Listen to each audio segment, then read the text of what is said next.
pessoal, como vai? Tudo bem? Hoje nós vamos falar sobre a providência e o sentido da história. A tradição judaico-cristã salienta a ideia de tempo linear em contraponto à ideia clássica de tempo cíclico associada à noção de eterno retorno das idades do homem anteriores.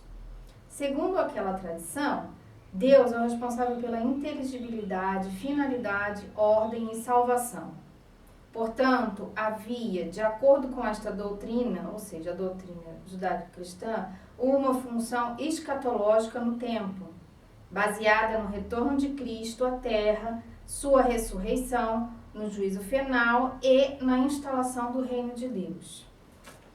Esta concepção estaria comprovada pela cristianização do Império Romano. Entretanto, acontecimentos como a invasão de Roma em 410 d.C. e sua consequente fragilização colocaram em xeque este princípio.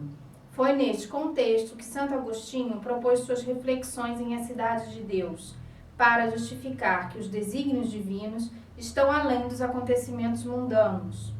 Segundo o futuro bispo de Hipona, os fatos seculares não importam para o fim último da providência divina.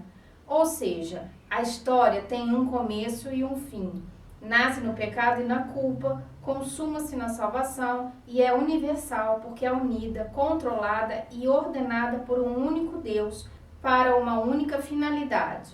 O sentido da história está ligado ao plano providencial que leva ao juízo final, à ressurreição e ao advento do reino de Deus. Para ele, alguns pontos devem ser levados em conta para se entender esse sentido da história. O primeiro deles, o conflito entre a cidade celeste e a terrena.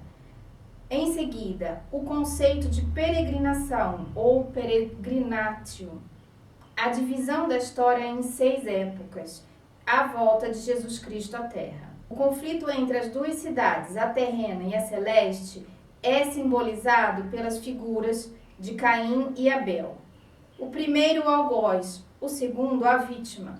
A cidade terrena busca a glória entre os homens, em si mesmos.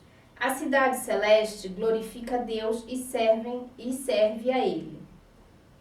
A partir desta diferença se chega ao argumento de que na história da humanidade se confrontam bem e mal, humildade e ambição, obediência e orgulho. Portanto, a cidade de Deus, apesar de não se confundir com a cidade dos homens, se configura como um curso histórico concreto, como uma peregrinação ou peregrinatio secular em direção a um fim não terreno, no qual a providência guia a história rumo ao seu telos, ignorando os propósitos humanos, a contingência das suas ações e dos seus desígnios. Esta peregrinação está dividida em 6 fases ou idades. A primeira delas é o período que vai de Adão ao dilúvio universal. O segundo, de Noé a Abraão. O terceiro, de Abraão a Davi. O quarto, de Davi até o êxodo babilônico, a quinta idade, do êxodo até o nascimento de Cristo, e a última estende-se da primeira à segunda vinda de Cristo, cuja duração é indefinida.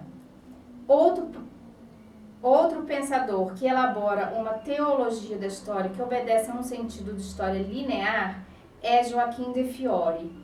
De acordo com Abade, sua concepção de teologia da história fundamenta-se na concepção trinitária da história, na qual se distingue 3 estados que correspondem às 3 pessoas da Trindade.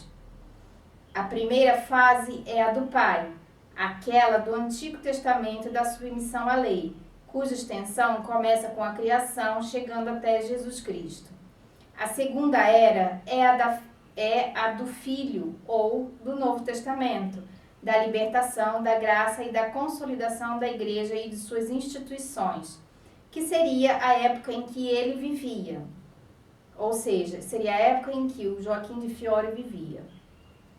A terceira e última era é a do Espírito, a qual representa um progresso real em relação às outras duas, e através da qual as promessas de salvação seriam realizadas. com a vitória da justiça e do amor. Joaquim de Fiore qualifica o curso da história como um encadeamento de acontecimentos marcado por passagens para épocas superiores que possuíam a sua própria verdade, cada uma delas superando a precedente, suplantando-a com o decorrer do tempo a caminho de um fim pré-estabelecido, abandonando a centralidade da figura de Cristo adotada por Santo Agostinho. Com a Renascença, a ideia de história cíclica retorna ao centro da discussão histórica em função da ideia da centralidade do homem no universo e da valorização da cultura clássica. No entanto, durante o século XVII, Jacques Bossuet, em seu discurso sobre a história universal, de 1681, retoma o pensamento de Agostinho e propõe que a história da humanidade é guiada pela providência e aponta para um fim único, a redenção da humanidade pela morte de Cristo. Ao final do século XVII, Giambattista Vico estabelece que o universo histórico é composto por instituições, leis, mitos, linguagens, estados criados pelo homem e, portanto, ele pode conhecer a sua lógica e o seu sentido. O autor conhece a sua obra. O verdadeiro verum é o criado, o feito, factum. Para o filósofo, o objeto de estudo é o mundo das nações, criado pelos homens, e não o mundo físico, ou seja, a natureza, que foi criada por Deus. Porém, a providência divina é a força imanente que fundamenta e orienta o movimento da história, usando homens e nações para a realização de seus próprios desígnios. A legislação divina, manifesta na mente legisladora dos indivíduos, produz um mundo civil e garante a única coisa que o homem ama, a salvação.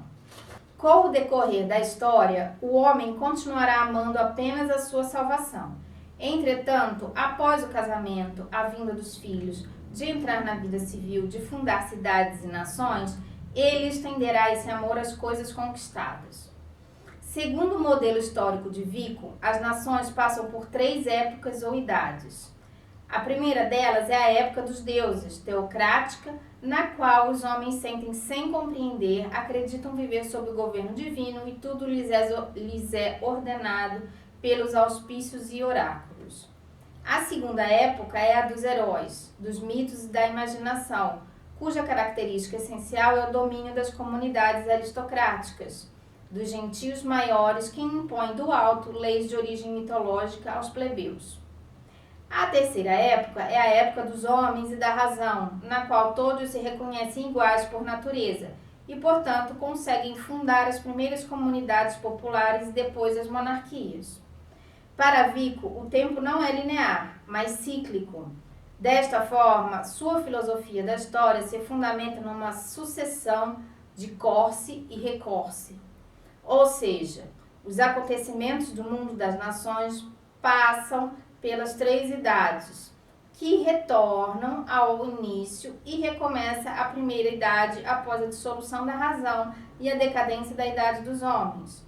O filósofo, portanto, se utiliza de uma visão determinista que se caracteriza pela sucessão das idades e de um plano providencial que orienta o tempo cíclico. Vico estabelece, assim, um período em que se valoriza a ciência histórica como produção humana, podendo, portanto, ser entendida e explicada pelo homem. Nos próximos capítulos, nós vamos estudar o Iluminismo e o século XVIII e XIX com novas concepções de filosofia da história. Nós aguardamos vocês e muito obrigada.